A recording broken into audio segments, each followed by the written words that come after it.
Cuán firme cimiento se ha dado a la fe.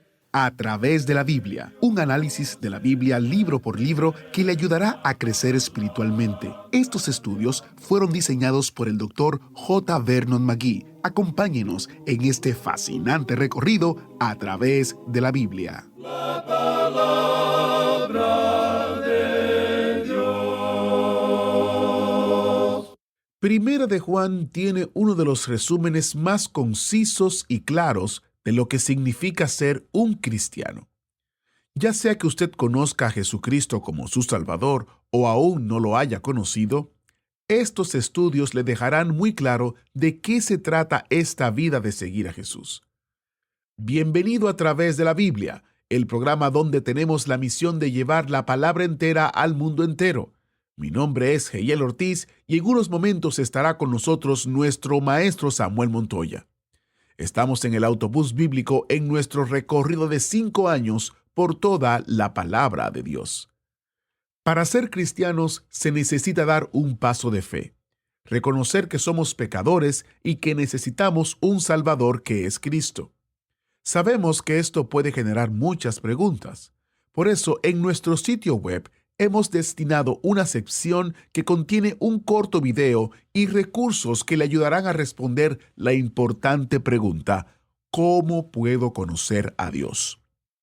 Solo debe visitar nuestro sitio web a través de la biblia.org. Luego, deslice hacia abajo y hace clic donde justamente dice ¿cómo puedo conocer a Dios? Allí tenemos un corto video y los recursos que hemos recopilado que le serán de ayuda. Estos materiales están disponibles como descarga gratuita. Pero si usted vive o tiene una dirección en los Estados Unidos, puede llamarnos y recibirlos por correo postal sin costo alguno.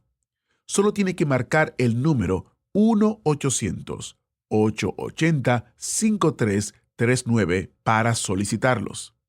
Solo podemos enviar materiales impresos dentro de los Estados Unidos. Encuentre todos los detalles y estos recursos en a través de la biblia.org, deslice hacia abajo y hace clic en ¿cómo puedo conocer a Dios? Allí usted encontrará los recursos. Y si quiere los recursos impresos, solo debe de llamarnos al número 1-800-880-5339 para recibirlos únicamente en los Estados Unidos. Iniciemos nuestro tiempo de estudio en oración. Padre eterno, te damos gracias por tu gracia que nos salva y por la cual podemos vivir la vida cristiana. Entregamos nuestras vidas y nuestras mentes a ti, y te pedimos que tu Espíritu Santo haga claras las verdades que estudiaremos hoy en tu palabra.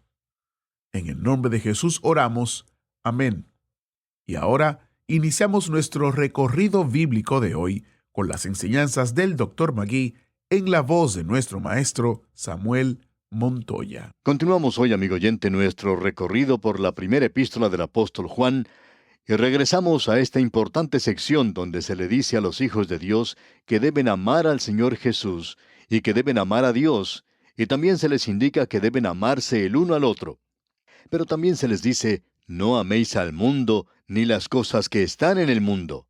Aquí se hace referencia al sistema mundial y toda su política y cosas como su educación, todo aquello que es impío y sin Dios. Y estamos viviendo en un mundo sin Dios que se encuentra en rebelión contra Dios. La cultura y la civilización contemporánea es anti-Dios, y el Hijo de Dios no debe amar eso. Estamos en el mundo, pero no somos del mundo. Tenemos que movernos en el mundo de los negocios. Muchos de nosotros tenemos que movernos inclusive en el ambiente social, pero no es necesario que seamos parte de ese ambiente social. Juan dice aquí, si alguno ama al mundo, el amor del Padre no está en él. En otras palabras, un hijo de Dios tiene un verdadero conflicto, como bien lo expresó el apóstol Pablo cuando dijo allá en su carta a los Romanos capítulo 7, versículo 18. Yo sé que en mí, esto es, en mi carne, no mora el bien, porque el querer el bien está en mí, pero no el hacerlo. Él descubrió que no tenía poder en esa nueva naturaleza. Y él dice, lo que yo quiero hacer, lo que la nueva naturaleza quiere hacer, A eso se opone la vieja naturaleza, y esa vieja naturaleza se aparta y no quiere hacerlo.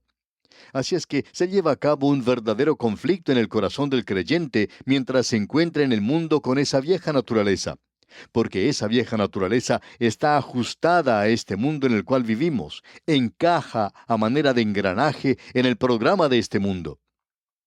Ahora, en el versículo 16 de este capítulo 2 de la primera epístola del apóstol Juan leemos: porque todo lo que hay en el mundo, los deseos de la carne, los deseos de los ojos y la vanagloria de la vida, no proviene del Padre, sino del mundo.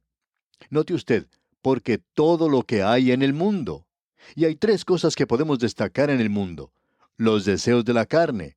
Hay tantas cosas que atraen a la carne, y es la misma tentación que Satanás trajo ante Eva, que el árbol era bueno para comer, y si usted tiene hambre, este era un buen lugar para comer.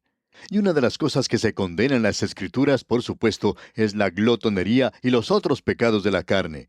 En el día de hoy se ha presentado demasiado énfasis en el sexo, en la iglesia y fuera de la iglesia. Todo esto es de la carne y es algo que creemos es muy obvio en el presente. Es interesante notar que esta es la misma clase de tentación que Satanás presentó al Señor Jesús. Él le dijo al Señor Jesucristo: tú has estado en ayuno por 40 días. Tú tienes hambre porque tú eres hombre lo mismo que eres Dios. Y luego le dice: ¿por qué no cambias estas piedras en pan? Ahora, el Señor podría haberlo hecho. La diferencia entre el Señor Jesucristo y nosotros es que si nosotros pudiéramos cambiar piedras en pan, sospechamos que estaríamos haciendo eso. Pero el Señor Jesús no lo hizo porque Él estaba siendo probado de la misma manera en que usted y yo somos probados. Los deseos de la carne. Y no es que no estemos siendo probados, porque sí lo estamos. Y no hay ningún pecado en ser probados. No hay nada de malo en desear algo al mirar una vidriera y ver alguna comida deliciosa y decir: ¿cómo me gustaría comer todo eso? Pero lo malo está en que uno se convierte en un glotón siempre deseando y tomando esa clase de cosas. Lo mismo se puede aplicar al sexo. Puede aplicarse a cualquier área de la carne. El satisfacer los deseos de la carne. Y luego Juan dice aquí: los deseos de los ojos. Eva vio que ese árbol era bueno para mirar. Satanás le mostró al Señor Jesucristo todos los reinos de este mundo. Amigo oyente, eso era algo muy atractivo. En el día de hoy existe una filosofía impía sin Dios que está tratando de tener control del mundo, y llegará un día cuando el anticristo se levantará. Ya vamos a hablar de esto en este capítulo en particular. Los próximos versículos estarán hablando en cuanto al anticristo. Él viene a gobernar este mundo por Satanás. El mundo en el cual vivimos es un mundo muy atractivo con lo que despliega ante nuestros ojos, con todo su esplendor y elegancia, con toda su gloria humana y todo lo que va vinculado con él. Y luego Juan continúa diciendo: la vanagloria de la vida. Ahora, ¿qué es la vanagloria de la vida? Bueno, Eva vio que el árbol era bueno para comer, codiciable para alcanzar la sabiduría. Hay muchas personas hoy que se enorgullecen por sus familias y dicen: nosotros descendemos de una familia de mucho renombre o alcurnia. Y se enorgullecen por el hecho de que pertenecen a cierta raza o nación. Hay algunas razas que se sienten muy orgullosas de ser parte de esa raza. Esa fue la apelación que Hitler hizo ante el pueblo alemán, y es una apelación a cualquier raza hoy, y no interesa cuál sea esa raza. Pero esto es en realidad la vanagloria de la vida. Eso es aquello que nos hace sentir superiores a otra persona, y también se encuentra en la religión. Hay algunos santos que piensan que son unos supersantos.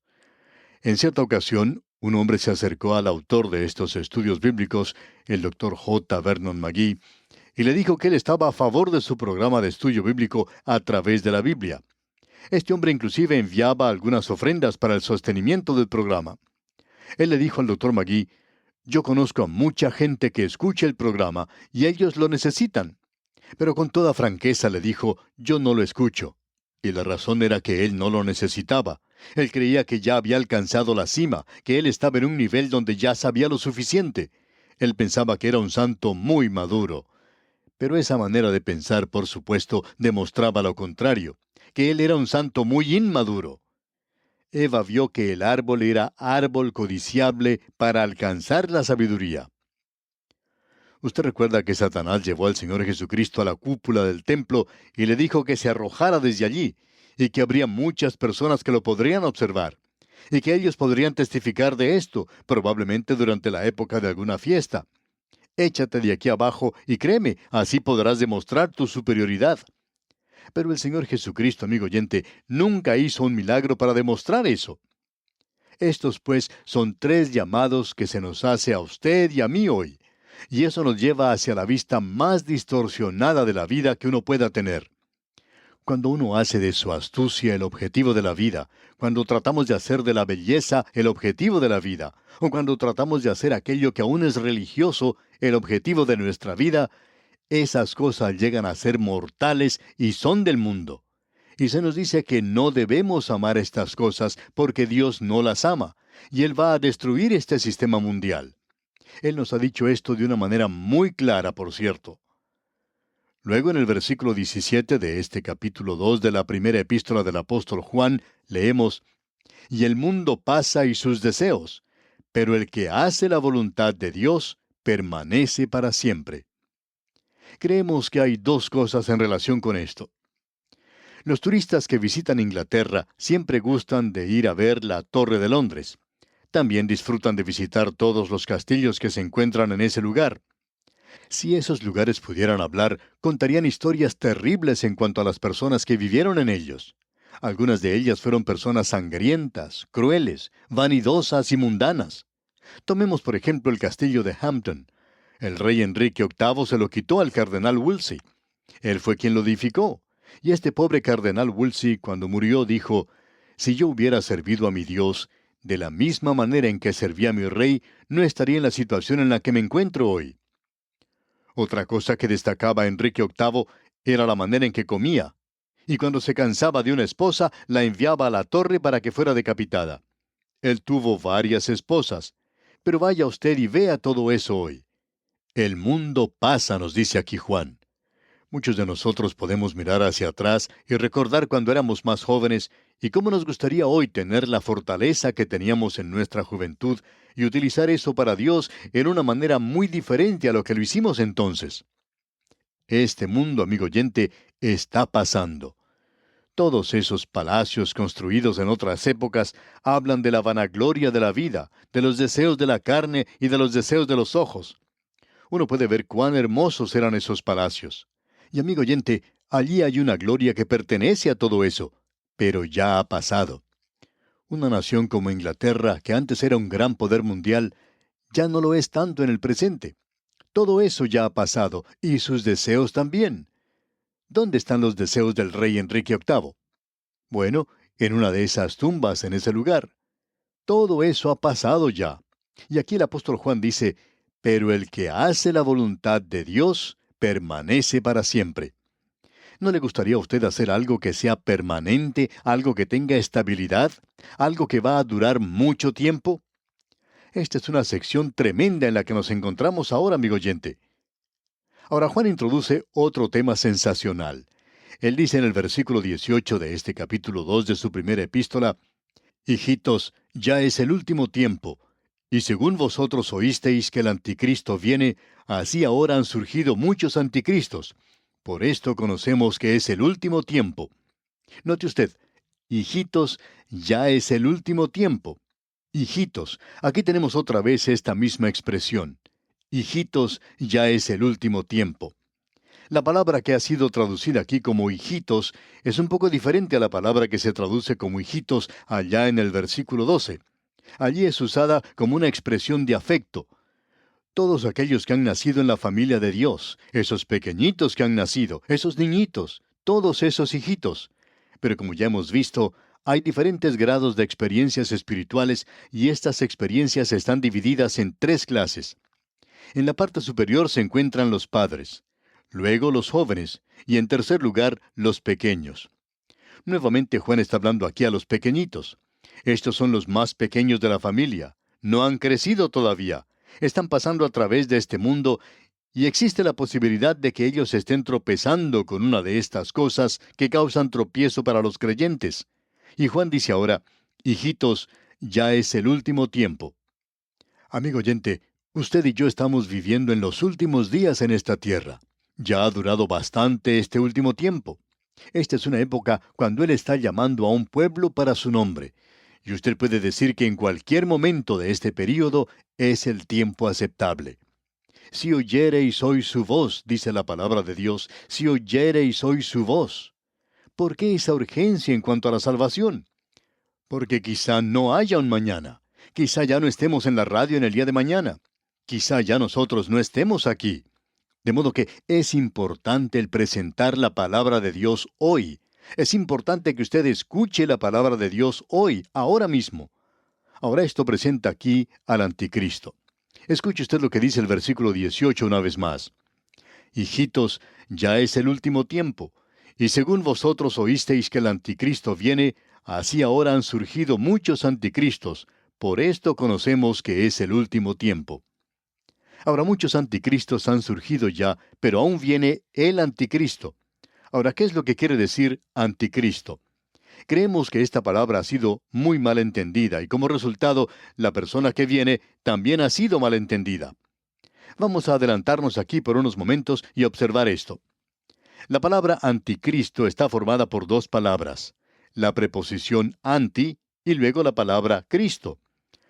Es importante ver que anti tiene dos significados. Puede significar contra. Creemos nosotros que anti significa contra. Yo puedo estar anti algo. Bueno, eso quiere decir que estoy contra algo. Pero también anti puede significar en lugar de. Por tanto, esto puede ser un sustituto. Puede ser un sustituto muy bueno o puede ser un subterfugio por algo. Y esto indica en lugar de. Una imitación de indica en lugar de. Así es que nos hacemos la pregunta, ¿es el anticristo un Cristo falso o es un enemigo de Cristo? ¿Dónde está el anticristo en este momento? Bueno, hay varias referencias a esto y solo podemos tratar con esta aquí en la primera epístola del apóstol Juan hoy. Consideraremos otras más adelante en nuestro programa. Ya veremos lo que nos dice, por ejemplo, el versículo 22. Pero aquí veamos nuevamente lo que dice este versículo 18. Hijitos, ya es el último tiempo, y según vosotros oísteis que el anticristo viene, así ahora han surgido muchos anticristos, por esto conocemos que es el último tiempo. Ahora, la única conclusión a la cual podemos arribar de esta declaración es que habrá un anticristo, pero Juan está diciendo que ya en su día había muchos anticristos. ¿Qué es lo que identificaba a un anticristo? Bueno, es alguien que niega la deidad de Cristo, y esa es la definición primaria o primordial del anticristo. Eso es lo que encontramos aquí en la primera epístola del apóstol Juan. Vamos a tomar esto cuando lleguemos al versículo 22. Creemos que podemos adelantarnos un poco y decir que este es el énfasis que se le da aquí, porque usted recordará que el Señor Jesucristo dijo, vendrán muchos en mi nombre diciendo, yo soy el Cristo. Anticristo, en lugar de Cristo, pretendiendo ser el Cristo. Nuestra opinión personal es que habrá dos personas al final de las edades que cumplirán ambas partes mencionadas aquí. Habrá entonces, y las Escrituras lo presentan de esta forma, allá en el capítulo 13 de Apocalipsis, y estamos adelantándonos ahora, pero allí tenemos a una bestia que sale del mar, y Satanás es aquel que le llama. Ese es el gobernador político, y él está, por cierto, contra Cristo. Luego existe una segunda bestia que sale de la tierra y que aparece como un cordero, pero que es un lobo con piel de cordero. Él pretende ser Cristo, quien es el Cordero de Dios que quita el pecado del mundo. Este será un líder religioso. Tenemos al líder político que sale del mar, que viene de un mundo gentil del antiguo imperio romano. Y también al líder religioso que saldrá de la nación de Israel. Ellos no le aceptarían como su Mesías, a no ser que procediera de la nación de Israel. Así es que aquí en realidad tenemos a dos que satisfarán este término de anticristo. Y estos vienen al fin del tiempo, y ambos serán llamados anticristo. Uno contra Cristo, el otro en lugar de Cristo. Nos hemos adelantado un poco y cuando lleguemos a estos pasajes los vamos a desarrollar más. Vamos a ampliar esto un poco más. Pero ahora vamos a seguir lo que se nos dice aquí y vamos a leer lo que nos dice el versículo 19 de este capítulo 2 de la primera epístola del apóstol Juan. Dice, salieron de nosotros, pero no eran de nosotros, porque si hubiesen sido de nosotros, habrían permanecido con nosotros. Pero salieron para que se manifestase que no todos son de nosotros. Usted recuerda la parábola que Pedro nos presenta ya en su segunda epístola en cuanto a la puerca pródiga. No solo el hijo fue la pocilga, sino que esa cerdita, según Pedro, se lavó. Él dice, la puerca lavada. Esa cerdita que salió de su pocilga y fue a la casa del padre. Se volvió muy religiosa, fue lavada y se le puso una cinta alrededor del cuello. Los dientes fueron cepillados y quedaron muy blancos. Pero a ella no le gustaba la casa del padre porque era una cerda. Y esa pequeña cerda dijo un día, me levantaré e iré a casa de mi padre. Eso se encontraba en su propia pocilga, allá en el lodo. Y esa cerdita entonces regresó a su casa y vio a su papá, y con un chillido de placer saltó y regresó a ese cieno al lado de su padre. ¿Por qué? Porque era una cerda. Dice aquí Juan en el versículo 19, salieron de nosotros, pero no eran de nosotros. Esta es una declaración bastante cruel y dura, por cierto, pero es una declaración cierta y verdadera. Hay muchos que profesan ser creyentes, pero en realidad no lo son. Y vamos a ver esto, Dios mediante, en nuestro próximo programa.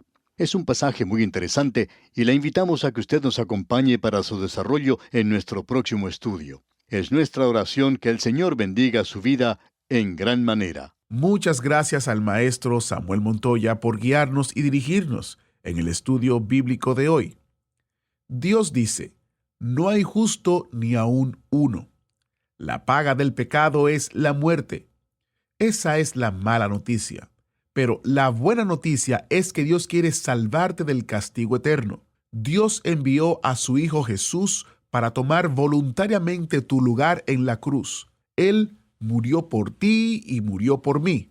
Jesucristo dijo, yo soy la resurrección y la vida. El que cree en mí, aunque esté muerto, vivirá. Y todo aquel que vive y cree en mí no morirá eternamente. Eso es lo que dice la palabra de Dios, la Biblia, en el Evangelio de Juan capítulo 11, versículos 25 y 26. En nuestro próximo programa, continuaremos en el capítulo 2 de Primera de Juan. Como siempre, le invitamos a leer el capítulo antes de escuchar el programa para sacarle un mejor provecho. Le invitamos a que lea, resalte, anote sus preguntas, que es muy posible que durante el programa o el estudio de Primera de Juan podamos responder sus inquietudes. Y si usted quiere volver a escuchar este programa, o si se perdió algún programa que quiere volver a escuchar, o le encantó algún programa que le gustaría volver a escuchar también, le invito a que visite atravesdelabiblia.org/escuchar. atravesdelabiblia.org/escuchar, donde usted encontrará las diferentes maneras y enlaces para escuchar el programa. También le servirán para usted compartir con otros el estudio bíblico. atravesdelabiblia.org/escuchar. ¿Fue de ayuda para usted el estudio de hoy? ¿Desea enviarnos algún comentario de lo que ha estado escuchando? Entonces escríbanos, no espere más. Nuestro correo electrónico es atv@transmundial.org. atv@transmundial.org. Si desea recibir las notas y bosquejos de lo que estamos estudiando, suscríbase gratis en nuestra página en internet, atravesdelabiblia.org/notas. atravesdelabiblia.org/notas.